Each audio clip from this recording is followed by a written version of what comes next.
Well, I will speak about water management in Barcelona, which is a special focus on water use.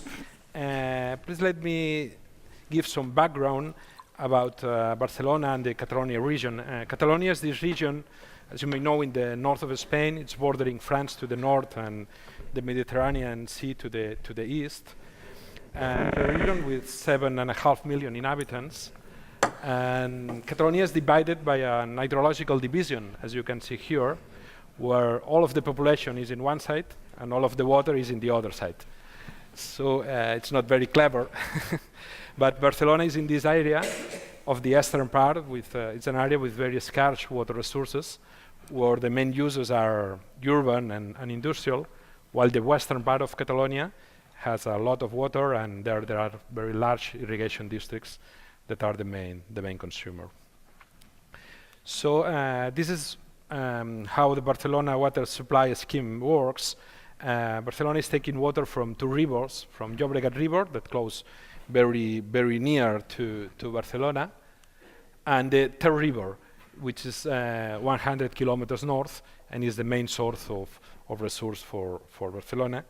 We have dams which regulated the water from these rivers, three big drinking treatment plants.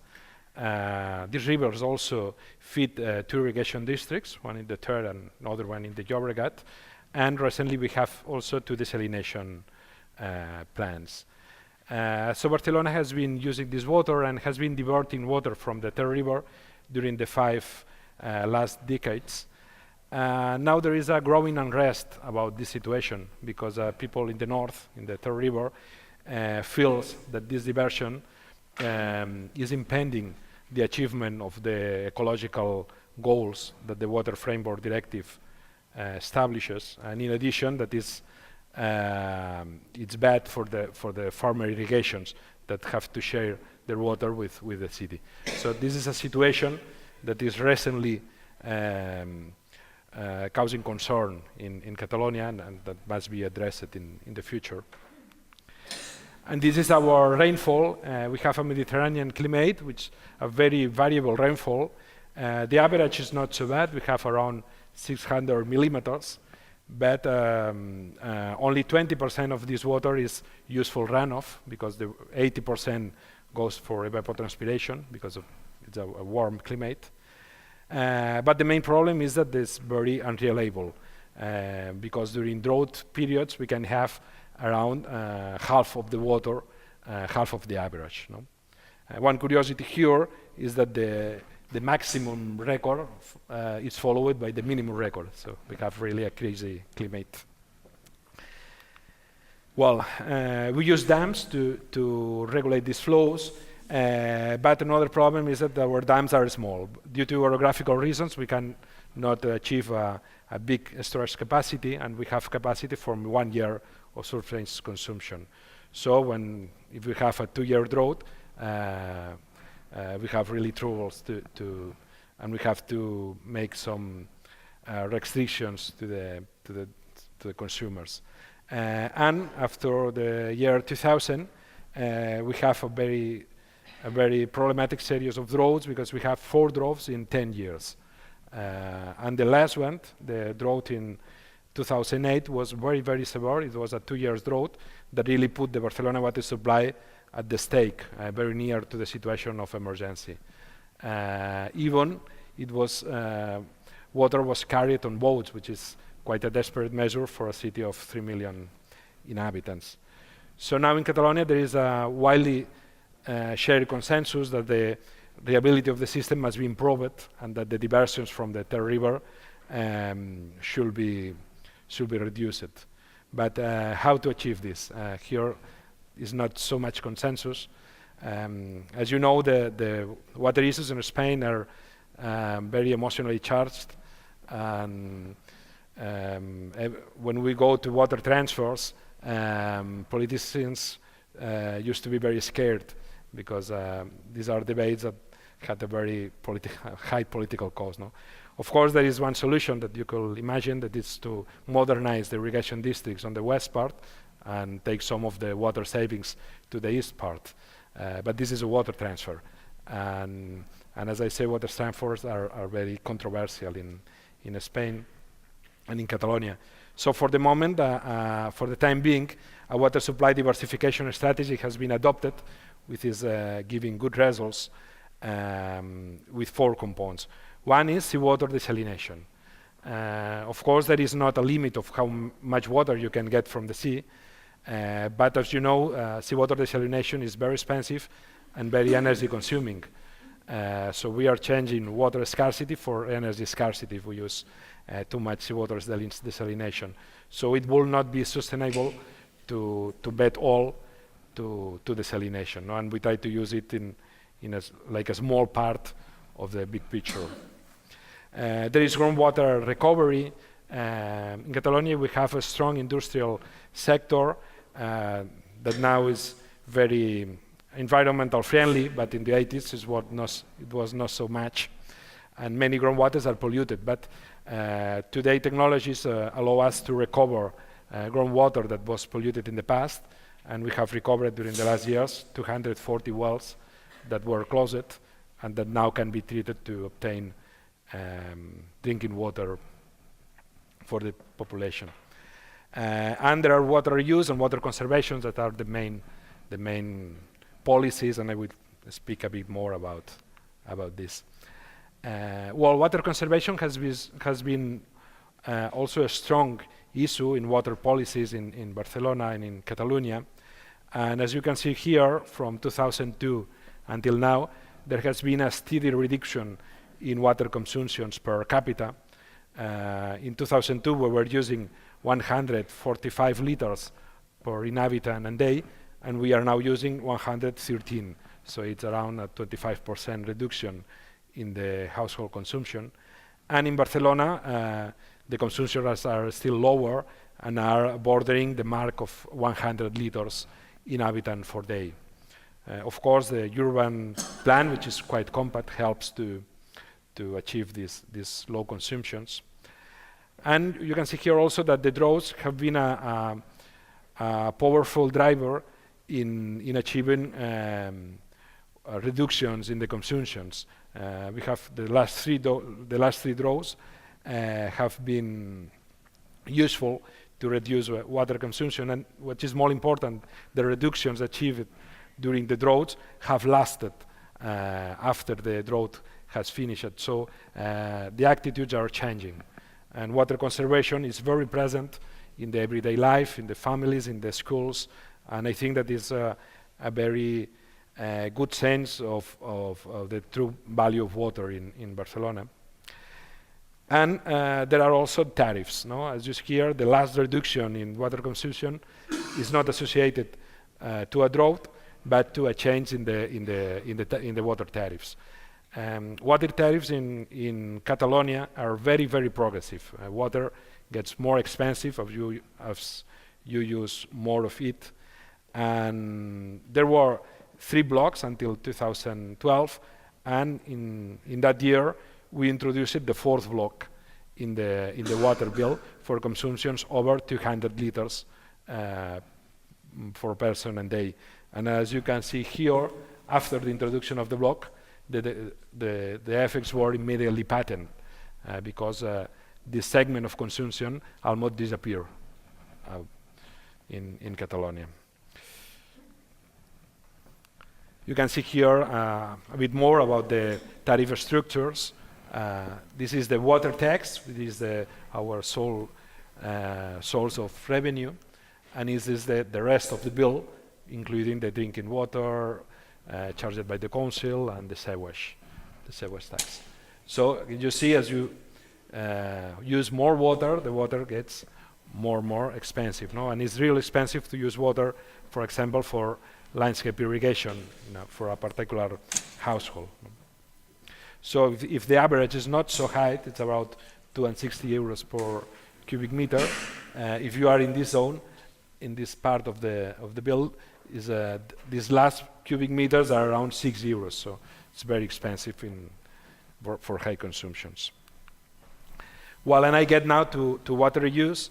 We have in Catalonia many wastewater treatment plants. We are treating now 96% of the urban wastewater, and some of theirs, some of these plants have also reclamation plants. We have 42 reclamation plants to reuse water, and I would like to speak about the main ones, which are Barcelona Water Reclamation Plant and Salou Water Reclamation Plant. This is the water reuse scheme in Barcelona. This treatment plant treats around half of the water that is produced in Barcelona. The other half is treated in another wastewater treatment plant, and all of this water can be reused during a drought.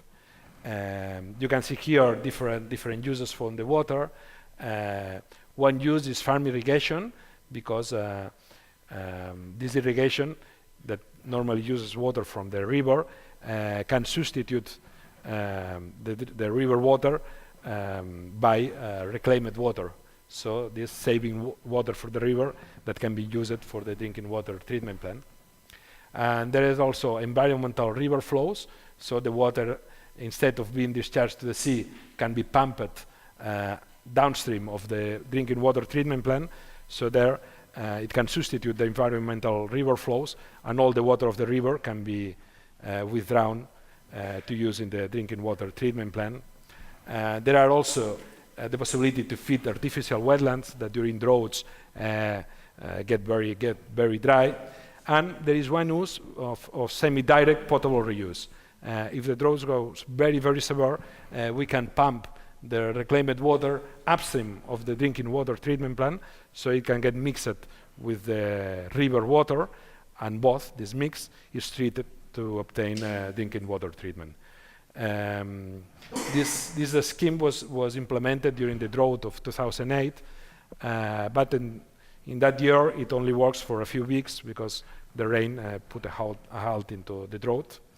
But the new drought plan proposes an earlier start of this use, because we have verified that the qualities are good, are in fact better than water that is coming from the river, and that health authorities agree to use that in case of drought. But maybe the thing that is most interesting is the hydraulic barrier for groundwater replenishment, so I will speak a bit more about it. Well, to speak about this barrier, let me give some background about the Barcelona aquifer, Llobregat aquifer. This aquifer for here, this is Barcelona. This is the delta of the Llobregat River. This delta has a very productive aquifer that has been used for the Barcelona water supply for several decades, and also for industrial supply. But this aquifer is damaged by a strong seawater intrusion due to overexploitation during many decades. Overexploitation has abated the piezometric levels underneath to the sea level, so the sea level has entered inside of the aquifer, damaging this part. These are chloride concentrations. This is the color that the aquifer should have to be used for drinking water, and this is the part of the aquifer that is damaged by seawater intrusion. Now this overexploitation has been decreased, but once the seawater is inside the aquifer, it will not move backwards spontaneously. So we have to do something to get this seawater out of the aquifer. And the solution that was proposed in 2006 was the construction of a barrier. As you can see here, if you inject water inside the aquifer, you can obtain a dome. This is like a wall of fresh water that can push out the seawater and establish a barrier that prevents seawater to continue into the aquifer. So it was designed a first phase with 4 wells that were drilled in 2007, and a second phase to be for the future. Well, so we can read here what the hydraulic barrier should work. This is a numerical simulation that was made when the decision was made. And I see here, well, it doesn't work. Well, it doesn't. Yes, well, it probably is, but it doesn't matter, it doesn't matter. Yes, we follow this. Yeah, now it's working.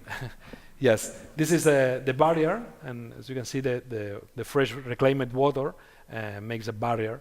Although there is a part that is difficult to seal because it was damaged during a harbor enlargement in the 60s. And there is a back of seawater that should be abstracted at the end with another wells. But, well, this is what is expected to do this water replenishment. So the first, reclamation treatment was used to in addition to the basic reclamation treatment that is used for irrigation and for environmental flows, with ultrafiltration, partial reverse osmosis, disinfection, and this is the water obtained. That's very good. We could drink it. Well, in fact, we drink it. And these are the effects on the barrier. No? This is of the first phase, the first year and the second year. But it gets clear if we represent the difference of the chloride concentration here and at the beginning of the injection, and then we obtain this picture. This is the reduction of chloride. It represents somewhat the movement of the fresh water, of the reclaimed water inside the aquifer, and how the dome is being generated.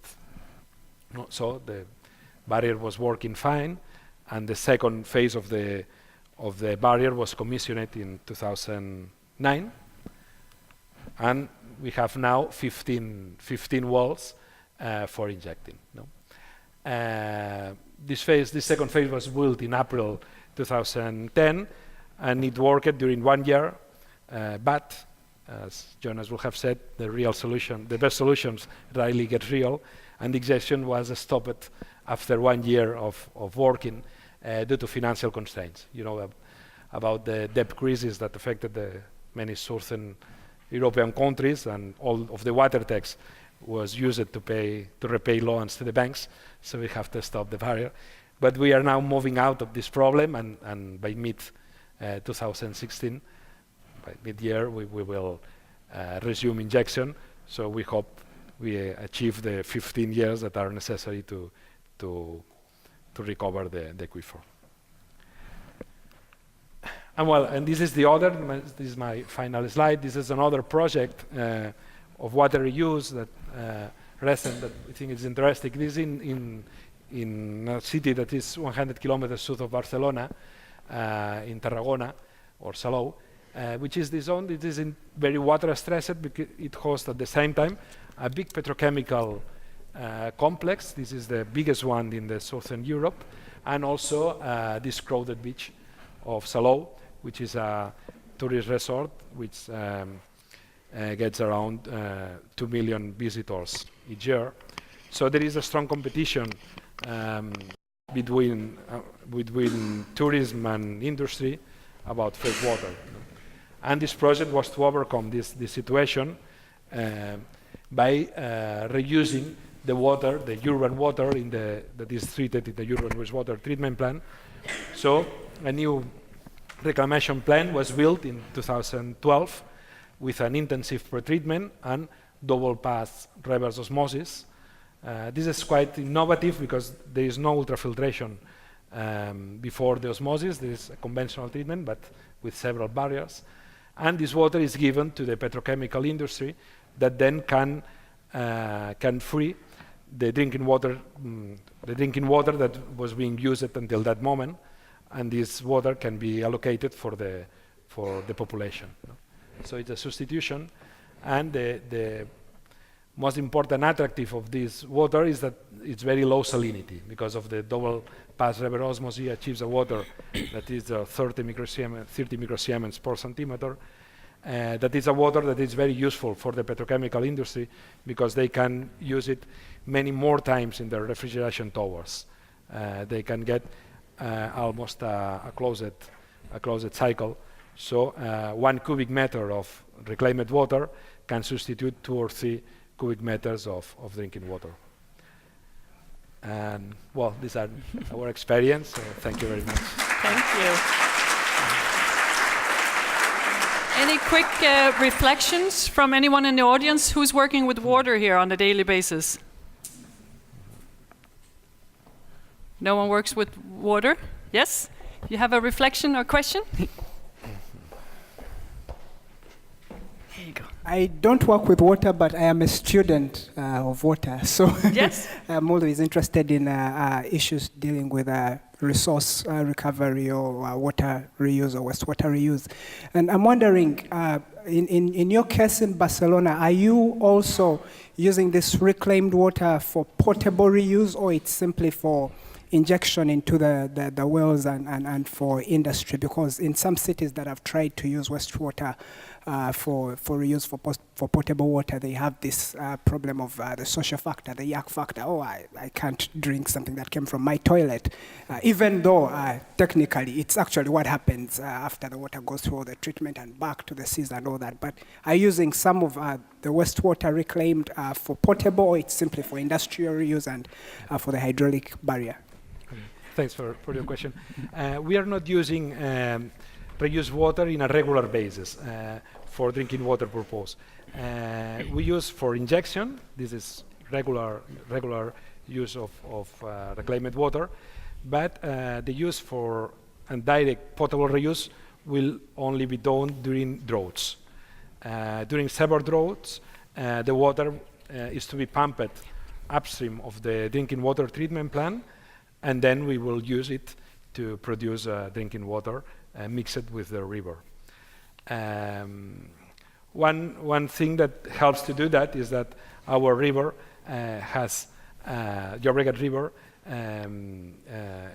has now a very big part of reclaimed water inside, because there are many cities upstream. No? So this is not a thing that it's very strange to Barcelona citizens. They know that, and they know that this water is more treated and more controlled than the natural discharge that are upstream. So we'll use it, but just for droughts. Jordi, I also wanted to just get a reflection from Yvonne. She has been kind enough to be sort of like my sidekick here today, which is a very luxurious as a moderator. Any thoughts from a Swedish perspective of what we heard today, or from your perspective? I mean, we have not really the problems normally with shortage of water, but we do have it now locally, for example, in Gotland. Which one of your methods would be the one that you would use that would be financially the best, if you have to use some method to have a better water situation? Is it reuse, or is it a tariff? I mean, what would be the most beneficial? Well, I think that water conservation is the first option, although it has a downside, because with water consumption reduction, the revenues also reduce. So water companies are not very happy with this policy. But I think that is the cheapest one, the more sustainable, and it has good results. Of course, it's more easy to do that in a population that has a tradition of droughts, because it increases the awareness of the value of water. But I think that is the first one. And I think that water reuse could also be useful, but I think that the path to use it for drinking water purposes is a bit controversial in many cities. So I think that if it's possible to substitute industrial or farm irrigation, then it could be a good second option. Thank you so much, Jordi, for your time, and we look forward to talking more to you during lunches and dinners and so forth. But thank you for your time. Thank you for your invitation. Thank you.